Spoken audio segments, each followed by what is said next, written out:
Data analysts, bad stakeholder questions are causing you to give bad results and bad advice. Stakeholders rarely provide all the necessary information and context to answer the right question. Unfortunately, this doesn't stop analysts from necessarily providing the wrong answer or answering the wrong question. For example, a school administrator might come to you and say, "Find me the professor that has the lowest class attendance rate." If you take that question at face value and you go pull the data, you might respond by saying that Professor Bob has the lowest attendance rate. The school administrator might take this information and then discipline Bob, saying that Bob is a poor professor because he has a low attendance rate. However, it's a really bad question, the answer's misleading, and it's actually causing harm. That's because if we were to dig a little bit deeper into the question, we'd find out that Professor Bob only teaches an 8 a.m. Monday class. As you might expect, some people have a hard time getting up early in the morning, and it can be even more challenging when it's a Monday morning class. And if we were to dig into that data, we might find that that Monday morning class has the worst attendance regardless of the professor because it just happens to be on Monday morning.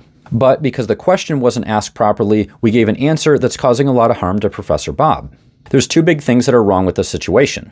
First, we're not comparing apples to apples. We're not evaluating professors against other professors for the specific day of the week and the time of day the class is being held. Second, we have the administrator trying to correlate the low attendance with the quality and the performance of the professor. But just because we're correlating things does not mean that there's necessarily a strong correlation. It's entirely possible to have low attendance scores, but to still have a really good professor. It's also possible to have a really good professor even though the test scores are low because maybe some students didn't take the necessary prerequisites to attend the class in the first place. So to get the right answer, you have to identify the right problem, and then you have to find the best way to measure that thing without introducing bias into the process.